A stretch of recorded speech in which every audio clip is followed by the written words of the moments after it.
and welcome to the Midweek Tackle. We're going to get to the Tigers trade developments very shortly. My name is Jay Clark. I'm joined by Glenn McFarlane and Johnny Ralph from the Herald Sun. Ralphie, we're going to start with you in this extraordinary Christian Petracca story. There is a way Petracca can depart Melbourne, but it is a nuclear option. What can you tell us? No doubt. So the updates today, we have 45 days to the end of trade period, and he will do anything he wants in the next 6 weeks to basically get himself out of the Melbourne Football Club. He's prepared to watch the world burn if it gets him to the club of his choice. So Carlton today said, no deal, we're not doing a Harry Mackay deal. Yep. Collingwood said, we haven't got the picks, haven't got the salary cap, you're not coming to us either. They're the two clubs he wants to play at. Yep. The nuclear option. So, if all else fails, it's the AFL's grievance process. It's detailed through the CBA. Now, it's never been used before. He'd effectively have to prove a breach of contract, and the basis of that would be the club's treatment of him, of course, with that lacerated spleen. He said today, I nearly died on the operating table. So a breach of the duty of care from the Melbourne Football Club. A breach of contract, you know, exceptional and compelling circumstances. There are some people who are not a lot in the industry today that would say that he would at least have some kind of case. That's an educated view. So if all else fails, whether that's public discussions, whether that's a tell-all interview, he at least has one final throw at the stumps to say, you must trade me. He's going to hope that it doesn't get to that. But it is something that he could work through. And again, we never thought we'd be in this situation.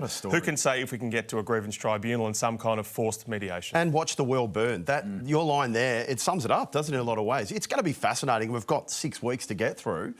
This is going to go to the wire, isn't it? Well, everyone talks about brand and they're saying, oh, Christian's brand, I want to get to a better club so I can enhance my brand. People who are close to him would say he knows the damage he's doing to his brand right now, and yet the fact that he is so keen to try and be traded, that shows you the reasons that he has. He hasn't detailed them yet. He has got powerful reasons to get out. I think we've got to get him back on 360 as well pretty quickly as well. Jay, you've got some details on some disconnect amongst the Demons players. Yeah, there's no doubt the players are certainly unhappy how this has played out over the past couple of weeks. So we know 2 weeks ago this story was about how Christian Petracca was frustrated with Melbourne. I think the story tonight is more about how his teammates are actually frustrated with Christian Petracca. So we know on Saturday they had a club function, all the players got together, including Petracca, in Hawthorn. Well, the sort of end-of-season celebrations continued on Sunday night in a bar in South Yarra at the Botanical, where there was a collection of senior players and younger players, and Petracca was certainly a very hot talking point. Now, more than anything, I want his teammates want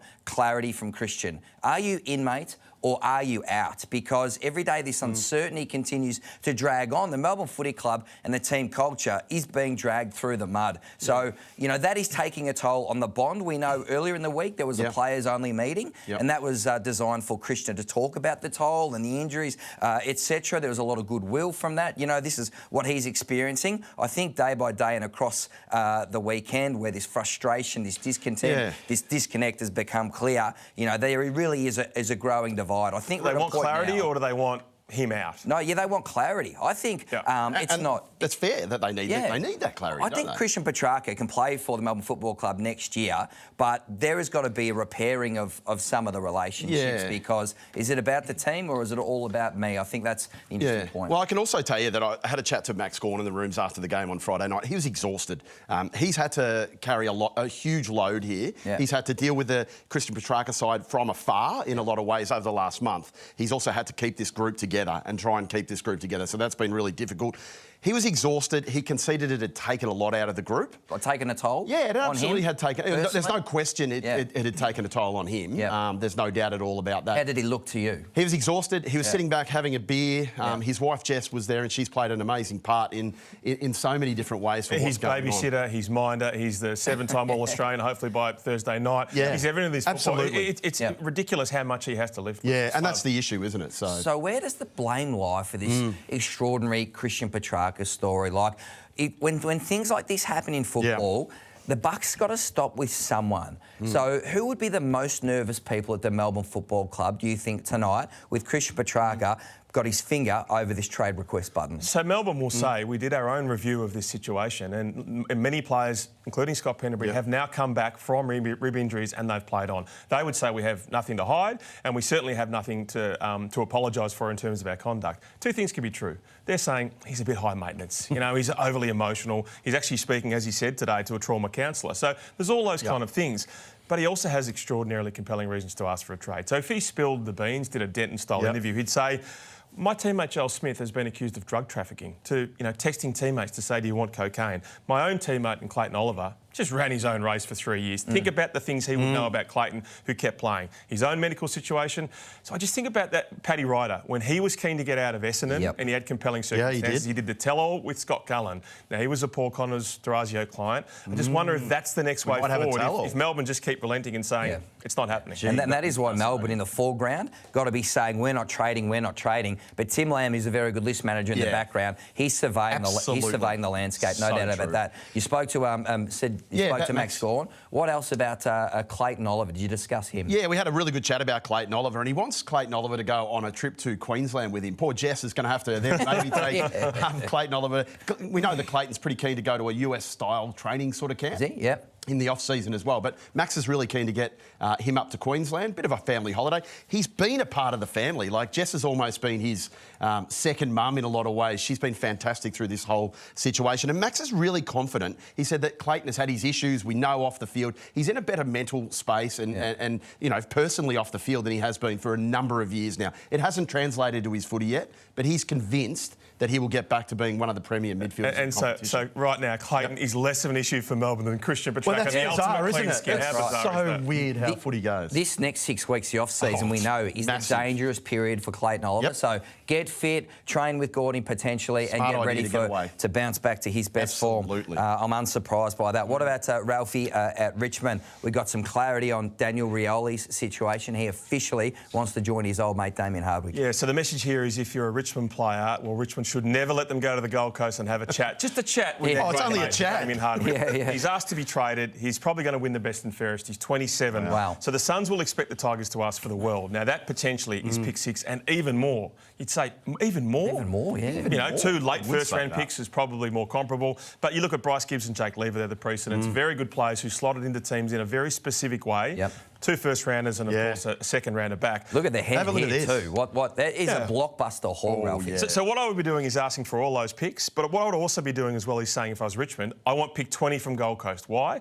Richmond has all those back-end picks for that, of course, Gold Coast will need for Leo Lombard, who is about pick 8, 10, 12. So we want the elite pick, but we also want the sweetheart deal as well. And then you might even have another pick in 20, 21, and even 26, which is another selection they have. The only thing with that, I mean, you got Bolton, pick 9 and 10 for Bolton. I don't know, like if I'm Fremantle, and we know they've got picks 9, 10 and 17, I think I'd be trying to give 9 and 17 for Bolton, and then with pick 10, if they can get a Baker, we know Liam Baker's weighing up West Coast or Fremantle, maybe they try pick 10 for Liam Baker. But I reckon 9 and 17 is probably more reasonable. I mean, I don't think Shea Bolton set the world on fire. You talk about Daniel Rioli winning the best and fairest. It's going to be interesting to see where Shea Bolton finishes in the club championship this year. I think of Adam Uze.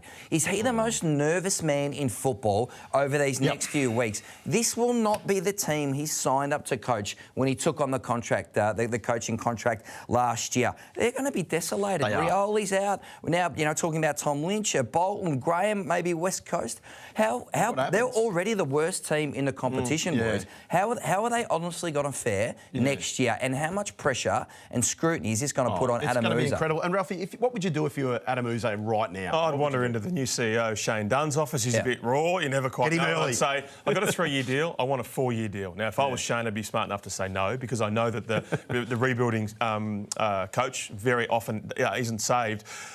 They're favourites for the wooden spoon. So from 3 flags in 4 years to favourites for the wooden spoon. That's extraordinary how the mighty have fallen. And what about Taranto and Hopper? How are they going to go in the first 2 months of next season? They thought they were going to contend for flags. They're actually contending for wooden spoons. Yeah, now, Ralphie, Jay was talking a minute ago about Tom Lynch. What's going on with Tom Lynch? So he's happy to stay. He's obviously on a significant wage. It's been reported it's $1.5 million as part of a very strongly back-ended deal. I think if you're Adam Uze again, if it wasn't him in the forward line this year, it was supposed to be Bolton, it was supposed to be Dustin Martin. Of course, those 2 pillars will be gone. So I think he's reasonably happy. There will be offers for him. I quite like the idea of a salary dump, OK? So we will absolutely pay whoever's salary. So I like the principle of it, but at this stage, very strongly Tom Lynch will start Richmond. I would keep him. You need him for the culture and the leadership piece. Otherwise, the bottom could fall out of this footy club, right? So I think Rioli and all the other guys we just mentioned, I get that. I'm keeping Tom Lynch because he is the pillar and they need to build forward. They have to help lead all these young kids are going to get